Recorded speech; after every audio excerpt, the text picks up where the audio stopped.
아브라함이 나이가 많아 늙었고 여호와께서 그에게 범사의 복을 주셨더라.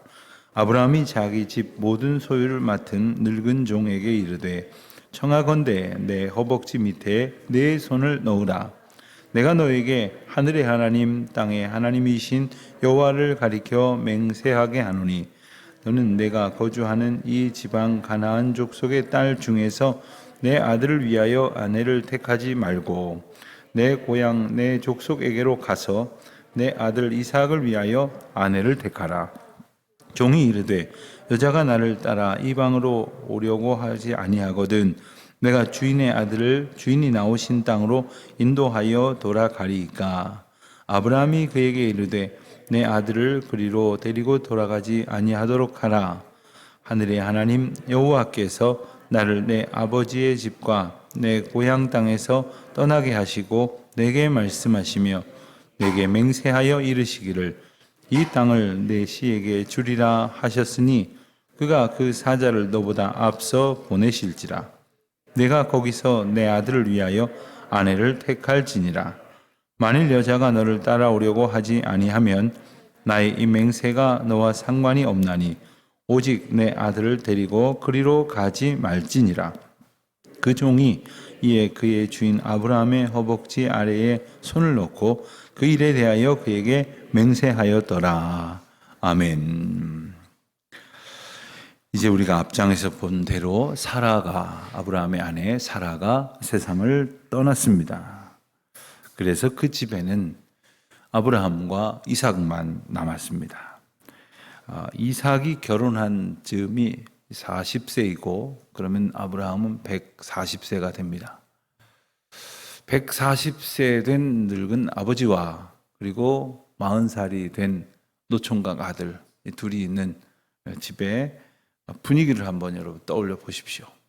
게다가 그들에게는 하나님의 약속이 있었습니다. 하나님의 약속, 곧 자손을 창대케 하시리라 하신 그 약속이 있었는데 아브라함에게는 하나님께서 은혜를 베푸셔서 아내 사라를 통해서 아들 이삭을 낳게 하셨는데 이삭이 이제 나이가 벌써 40이 넘어가려고 하는데 아직 결혼을 하지 않은 상황이었습니다. 그때에 하나님께서 아브라함을 통해서 이제 기준을 정하게 하시고 그 기준에 따라서 아내를 선택하고 결혼하게 하는 내용이 바로 24장 내용입니다. 우리가 여러 날에 걸쳐서 24장 말씀을 보게 될 것인데 우선 이 말씀을 공부해 가면서 한 가지 여러분 질문처럼 마음에 둘 것은 한 개인의 결혼사를 이렇게 자세하게 성경에서 기록한 일이 없습니다. 이삭의 결혼이 아주 특별한 세기적인 그러한 결혼일 이유도 사실 별로 없습니다.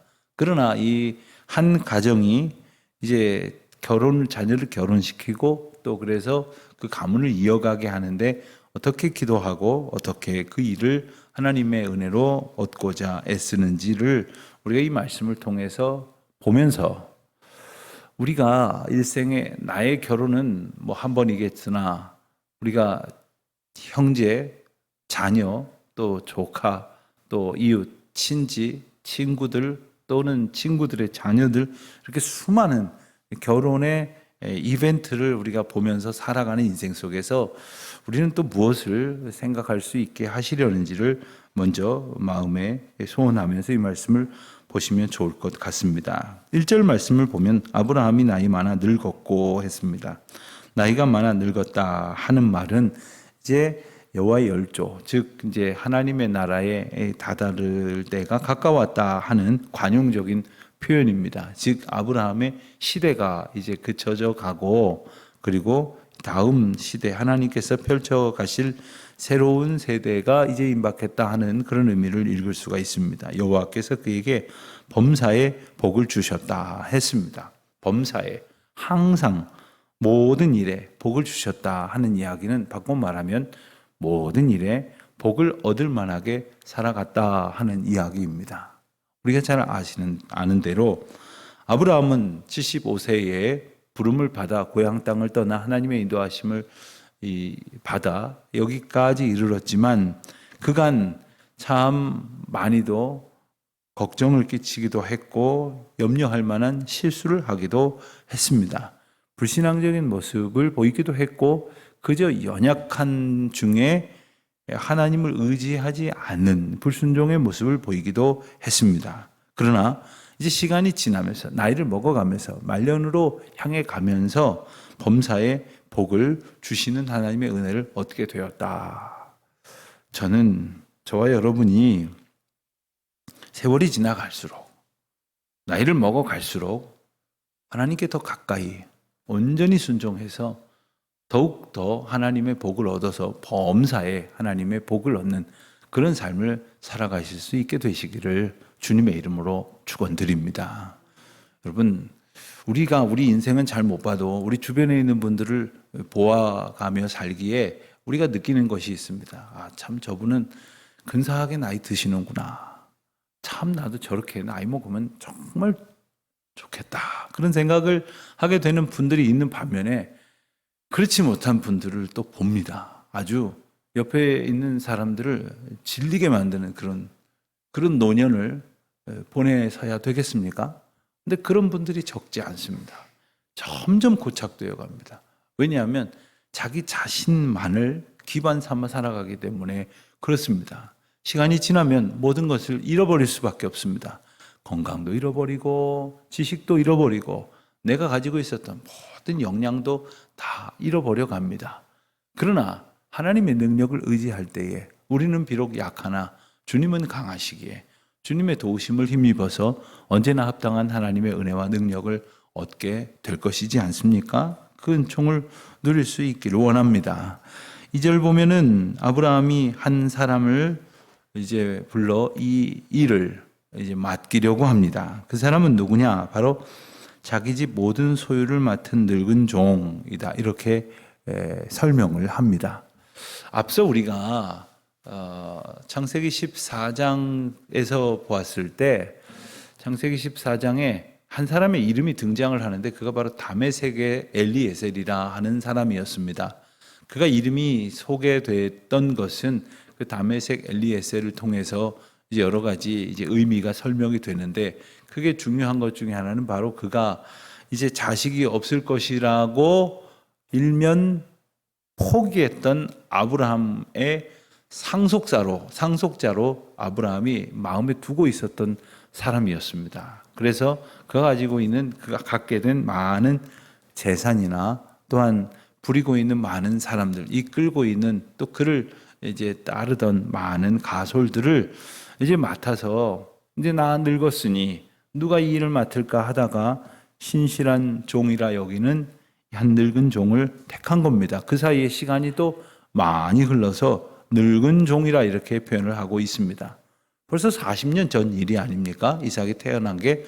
이삭이 태어나기 전까지 사실은 이 다메섹 엘리에셀이 바로 그 상속자의 어떤 역할을 기대하고 있었던 것이죠. 이 다메섹 엘리에셀 입장에서 한번 생각을 해보십시오. 40년 전에 주인 댁에 아들이 없었을 때에는 어쩌면 이거 다 이제 내가 차지하고 이끌어 가게 되겠구나. 종이지만 다메섹에서 왔으니 이방 사람이었지만 물론 이스라엘 백성들에게는 이방 사람이었기에 그가 언감생심 꿈도 꾸지 못할 그러한 부귀 영화를 누릴 수 있었던 그런 사람이었을 거예요. 그런데 주인집이 생각지도 못하게 본인의 기준에서 믿을 수 없는 일이 벌어져서 아이를 갖게 되었고 그리고 나는 여전히 그 집에서 종노릇하는 그런 사람이 되었지만 여전히 수십 년이 지나도록 신뢰를 얻을 만큼 아브라함에게 충직한 종이었던 것으로 보여집니다. 그래서 그에게 한 가지 일을 맡기려고 하는데 생소한 표현이 나옵니다. 2절 하반절을 보면 청하건대 내 허벅지 밑에 내 손을 넣으라. 허벅지 밑에 손을 넣는다는 것은 남자의 하체 밑에 다른 사람들의 손을 넣음으로 피차간에 맹세를 한다는 의미가 있는 것입니다. 내 목숨을 건다. 뭐 이런 표현입니다. 조금 격이 다르게 격이 훨씬 낮게 느껴질지 모르지만 우리 예전에 그런 표현을 썼습니다. 이게 내 말대로가 아니면 내가 성을 간다. 내 손에 장을 지진다. 참 끔찍한 얘기입니다. 그런데 그렇게 하면서라도 이거 진짜라고 맹세한다. 뭐 이런 이야기예요. 둘 사이에 맹세한다. 꼭 지켜야 한다 하는 이야기를 할 때에 내가 내 목숨을 건다 하는 마음으로 허벅지 밑에 손을 넣으라 했습니다. 그래서 이제 오늘 말씀 맨 마지막 절에 보면은 그 종이 이에 그의 주인 아브라함의 허벅지 아래 손을 넣고 이르되 그에게 맹세하였더라 했습니다. 이 중간에 있는 내용들이 이제 대화로 오가게 되는데 결론적으로 아브라함이 제시했던 그 계획에 따라서 그 일을 이행하겠다고 이 늙은 종이 맹세를 했다는 겁니다. 분명히 다짐을 했다 하는 겁니다. 그 내용이 뭐냐? 3절에 보면 하반절입니다. 너는 내가 거주하는 이 지방 가나안 족속의 딸 중에서 내 아내를 위하여 아내를 택하지 말고 내 족속 내 고향 내 족속에게로 가서 내 아들 이삭을 위하여 아내를 택하라. 며느리감을 골라오라는 이야기입니다. 며느리감을 골라오는데 특별한 기준을 제시하고 있습니다. 이걸 지키라는 거예요. 이걸 반드시 지키라. 맹세까지 해가면서 이것을 지키도록 요구를 합니다. 아들의 결혼에 대한 위임입니다. 그런데 아브라함은 그리고 성경 저자는 이 24장 전체를 할애해서 이 이삭의 결혼 그리고 이삭의 결혼이 성사되는 과정에서 있었던 일을 자세하게 이렇게 중요하게 여겨 기록을 하고 있는 겁니다. 아브라함이 종에게 제시했던 중요한 4가지의 기준이 있습니다. 첫 번째 기준은 이 지역에서 말고 내 고향에 가서 족속을 이 지역에서 고르지 말라 하는 것이 첫 번째 기준이었습니다. 왜 그랬을까요? 가나안에 이제 정착해서 살면서 아브라함은 가나안 사람들이 어떻게 살아왔는지를 보았습니다. 가나안 사람들이 어떻게 사는지를 보니까 하나님 제대로 믿지 못하겠거든요. 게다가 이것은 좀 여담입니다만은 아브라함의 아들 이삭은 굉장히 순종적이었던 사람 같습니다. 근데 이 말을 바꿔 말하면 꽤나 마마보이였던 것 같습니다. 어떤 의미에서 보면 그 어머니인 사라도 이삭을 굉장히 아꼈던 것 같아요. 그래서 어떤 학자들은 이삭이 어머니가 돌아가실 때까지 장가를 들지 않았던 것도 그런 집안 분위기와 무관하지 않을 거다 이런 이야기를 하는데 뭐 근거가 전혀 없어 보이지는 않습니다. 그러니 신중하기도 하고 또 때로는 그 비슷한 성격인 우유부단한 면도 나타날 수 있을지 모르겠어요. 그리고 아브라함이 생각할 때 한 사람이 믿음을 지켜간다고 하는 것이 배우자와의 믿음을 함께 공유하고 그리고 공존하고 그리고 서로 함께 도우며 살아가는 것이 얼마나 중요한 건지를 깨달았기 때문에 이방 사람들, 이곳의 사람들로는 안 되겠다. 절대로 안 되겠다. 이렇게 이제 마음을 먹었던 겁니다. 그곳의 사람들이 이미 하나님을 떠나서 죄 가운데 물들었다고 하는 것을 잘 알고 있었던 겁니다. 두 번째 기준은 내 고향 족속에게로 가서 고르라 하는 겁니다. 물론 여기는 단순히 우리 혈통이 같은 사람하고 결혼해야 된다. 이 말을 의미하는 것만 있을 것 같지는 않습니다. 또 이 동네 사람들은 믿음이 없으니 고향 사람은 믿음이 좋을 것이다 라고 단정 짓는 것도 무리가 분명히 있습니다. 생각해 보십시오. 고향 땅은 가나안 땅보다 뭐 얼마나 낫습니까? 그리고 그곳에 있는 사람들은 이스라엘 백성, 유대 민족이라고 할지라도 그들이 다 믿음 생활을 잘 하고 있다는 보장 또한 없습니다. 자, 그럼에도 불구하고 왜 그곳에 가서 고르라 했는가? 세 번째 기준마저 보겠습니다. 거기에서 한 가지를 덧붙입니다. 이삭의 아내를 택할 때 적절한 사람을 만나면 데리고 오라는 겁니다. 그리고 마지막 네 번째 조건은 그가 데리고 오려고 하는데 따라오지 않는다? 그러면 그는 아니다라고 여기고 포기하라 하는 겁니다. 결코 이삭을 데리고 들어가지는 말라 하는 겁니다. 자, 이것은 단지 아들 뺏기기 싫어서라든가 아들이 그리 들어가면 심약하여서 제대로 된 신앙생활을 하지 못해서 하는 염려만이 아닙니다. 물론 그런 부분도 있을 수 있습니다. 그러나 더 중요한 것은 이제 아브라함이 떠나온 고향에 가서 이제 종을 보내서 아브라함 가문에 지난 75세에 떠나서 지금 140세니까 65년이 흘렀습니다. 지난 65년간 있었던 일들을 증거하고 그리고 그곳에서 한 여성을 택해서 이제 우리 주인님의 며느리로 우리 주인님 아들의 아내로 삼고자 하여 나와 같이 가자 했을 때 이것을 하나님의 인도하심으로 여기고 믿고 따라 나올 수 있는 사람을 찾고 있었던 겁니다. 떠날 수 있는 믿음을 가지고 있는 사람을 찾고 있었던 겁니다. 아브라함이 떠나왔기 때문에, 떠나봤기 때문에 떠나는 믿음이 얼마나 중요한지를 말씀하고자 하시는 것입니다. 떠남이라고 하는 것은 어디로부터 떠난다는 의미도 있지만 어디를 향해서 떠난다는 의미도 있습니다. 예컨대 아브라함은 고향 본토 친척 아비집으로부터 떠나서 하나님의 인도하심을 따라갔습니다. 그러니 지금 이 상황이라고 한다면 이제 리브가가 되겠죠. 이삭의 아내가 될 여인은 다메섹 엘리에셀이 가서 하나님의 기도하신 끝에 만났을 때 그를 이끌어낼 때 그는 그 고향 땅을 떠나게 되지만 인도하심을 따라 떠나는 거예요. 그래서 지금 아브라함은 그 인도하심을 따라 떠날 수 있는 사람을 찾아오라는 겁니다. 단지 여기보다 더 좋은 조건의 사람을 찾겠다는 것이 아닙니다.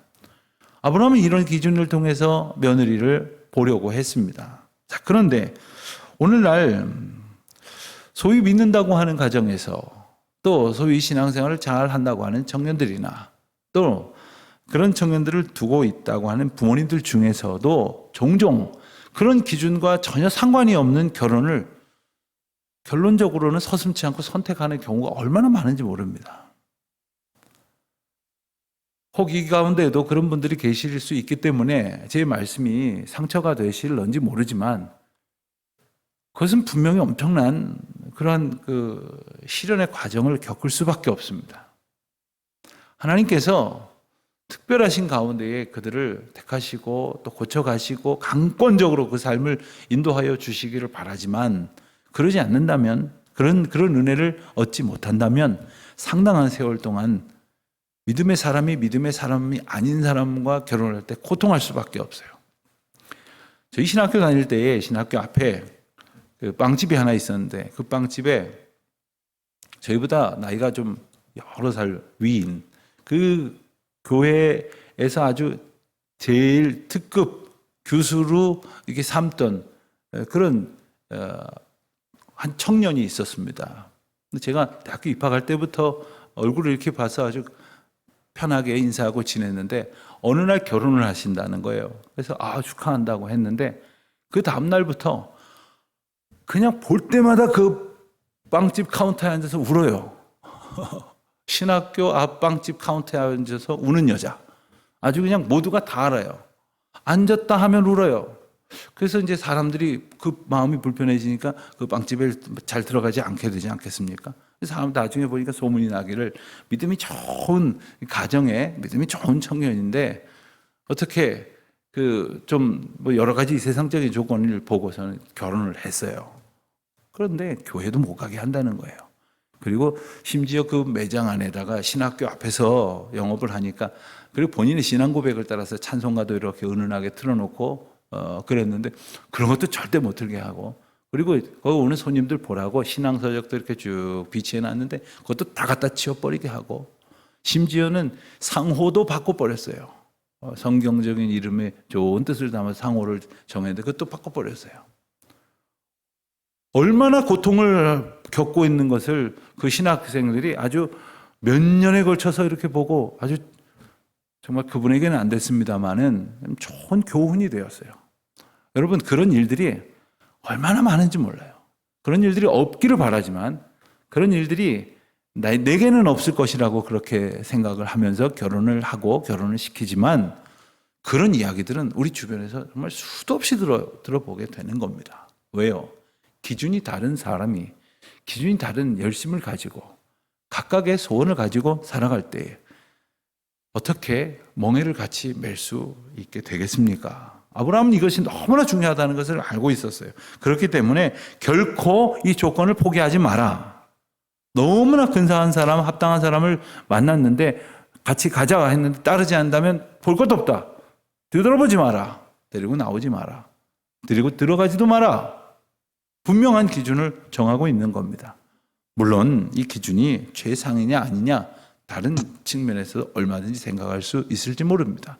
그러나 하나님의 인도하심을 경험한 아브라함은, 그리고 하나님의 인도하심을 따라 무엇인가로부터 떠나는 것이 얼마나 큰 은혜의 시작인가를 아는 아브라함은 바로 그 한 가지를 요구하고 있는 것입니다. 그가 가지고 있는 모든 기반으로부터 하나님의 인도하심을 믿고 떠날 수 있는 사람, 그를 찾아오라는 겁니다. 사랑하는 성도 여러분, 오늘 우리는 많은 상황 속에서 떠나서 또 많은 상황을 따라 선택을 하고 살아갑니다. 하루에도 끊임없이 우리는 뭔가를 선택할 때 크게 이 두 가지 원칙에서 기준하여 살아갈 수밖에 없습니다. 그러나 과연 우리는 어디로부터 떠나는가? 또 어디로 향해 가는가? 우리가 지향하는 것은 뭔가? 우리가 하나님의 은혜 가운데서 이 떠나고 향하는 그런 삶을 살아가고 있는가? 주님께서 주시는 신앙의 기준을 우리가 온전히 지키고 붙들고 그 기준에 합당하게 주님의 인도하심을 얻는 그와 같은 복을 누리는 저와 여러분의 이 하루가 되기를, 모든 삶이 되기를 우리 주님의 이름으로 축원드립니다. 하나님 아버지 감사합니다. 저희에게 주신 믿음의 가치관을 잘 지키기 위하여 하나님만 바라보고 주님 주신 은혜의 능력으로 잘 결단해가며 또 잘 믿음으로 순종하며 주님의 뜻을 이루어가게 하여 주시옵소서. 예수님의 이름으로 기도드립니다. 아멘.